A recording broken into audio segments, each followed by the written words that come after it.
નમસ્કાર. ધોરણ 11 ગુજરાતી મીડિયમમાં એકાઉન્ટન્સીમાં આજે આપણે વાત કરીશું બીજું ખાનાવાળી વેચાણ નોંધ.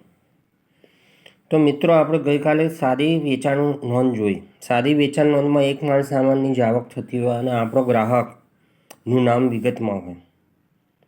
હવે ખાનાવાળી વેચાણ નોંધ, તો જેમાં આપણે ખાનાવાળી જોઈ હતી કે જેમાં એક કરતાં વધુ વસ્તુનો આપણે વેપાર કરતા હોઈએ, તો ખાનાવાળી વેચાણ નોંધ રાખીશું.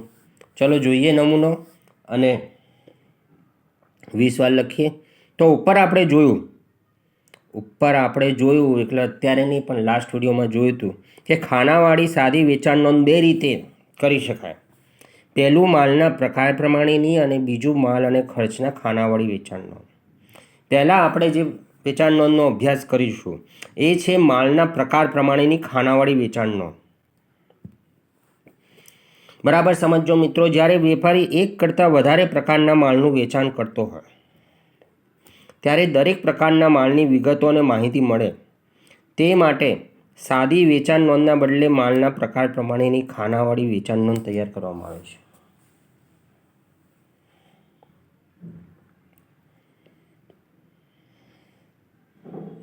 તો એક કરતાં વધુ માલ સામાનની એનો નમૂનો આપ્યો છે. માલના ખાનાવાળી વેચાણ નોંધનો નમૂનો શ્રી, પછી ખાલી જગ્યાની વેચાણ નોંધ, ખાલી જગ્યામાં આપણું માલિકનું નામ, પહેલી કોલમમાં તારીખ, પછી ગ્રાહકનું માલ, તો ગ્રાહકનું જે નામ છે એ આવશે વિગતમાં, પછી જાવક ભરતીયા નંબર, તો આપણે માલની જાવક થાય છે એટલે એ બિલ નંબર, ખાપા નંબર એટલે ખાતા હોય પુષ્ઠ નંબર, ગ્રાહકનું ખાતું જે ખાતા હોયના પાન નંબર પર આવ્યું એ પાન નંબર. રકમમાં હવે આપણે એવા ફર્નિચર માર્ટના વેપારી હશું, ટેબલ, ખુરશી, કબાટ,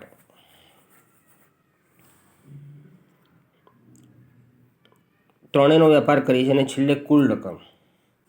આ નમૂનો તમારે ઉદાહરણ તરીકે 20 વાર લખો. હવે ઉપર દર્શાવેલ નમૂનામાં જોઈ શકાય છે કે બાકીની બધી જ વિગતો સાદી વેચાણ નોંધ જેવી જ રહે છે.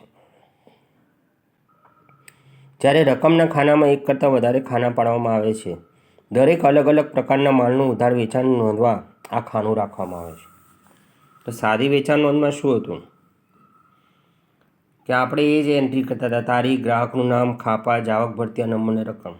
પણ આ શું, માલના પ્રકાર પ્રમાણે માં ટેબલ, ખુરશી, કબાટ, તો એક કરતાં વધુ માલનો વેપાર કરતો હોય. કબાટ કરતાં તિજોરી મળતું હોય તો તિજોરી એ રાખે. તદુપરાંત અંતમાં એક ખાનું કુલ રકમ નોંધવા માટે.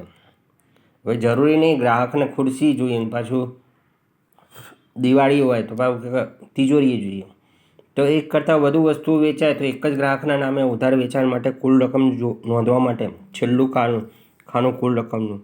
બિલકુલ આપણે જે ખાનાવાળી ખરીદ નોંધ હતી અરીસો જ છે આ વેચાણ નોંધ ખાનાવાળી, પણ માલના પ્રકારની. આ પ્રકારની વેચાણ નોંધથી દરેક પ્રકારના માલનું કુલ ઉધાર વેચાણ તથા દરેક ગ્રાહકને એક વ્યવહારમાં કરેલા કુલ ઉધાર વેચાણની માહિતી મેળવી શકાય છે. છેલ્લે કુલ ઉધાર વેચાણ, તેમાં એક જ ગ્રાહકનું ખાતું, કેટલી ઉધાર વેચાણ રકમ છે એ જોઈ શકાય છે. નમૂના પરથી જોઈ શકાય છે કે અહીં વેપારી ટેબલ, ખુરશી અને કબાટનું ઉધાર વેચાણ નોંધવા માટે ખાનાવાળી વેચાણ નોંધ તૈયાર કરી છે. આ જ રીતે વેપારી જે વસ્તુનું ઉધાર વેચાણ કરતો હોય તે પ્રમાણે ખાના રાખી શકે છે. ઉદાહરણ તરીકે શર્ટ, પેન્ટ, ટી શર્ટ ખાના રાખી શકે. કોઈ રેડીમેડ સ્ટોર્સ હોય તો એ પાછો pant, shirt, frock, T shirt, મેકઅપનો સામાન એક કરતાં વધુ માલ સામાન વેચતો હોય તો એને પ્રકારના એક કરતાં વધુ પ્રકારના માલના પ્રકારના ખાના રાખશે.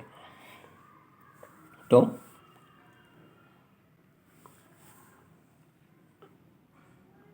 માલના પ્રકાર પ્રમાણેની વેચાણ નોંધ, એનો જે નમૂનો છે 20 વાર લખી તૈયાર કરો. હવે ઉદાહરણ 5 કે જેમાં આપણો જે વેપારી ભાવના ટેલિકોમ છે એ એના ચોપડે વેચાણ નોંધ કરે છે અને telecom, mobile phone, cordless phone અને સાદા ફોન ત્રણેય પ્રકારના ફોન ઉધાર વેચે છે.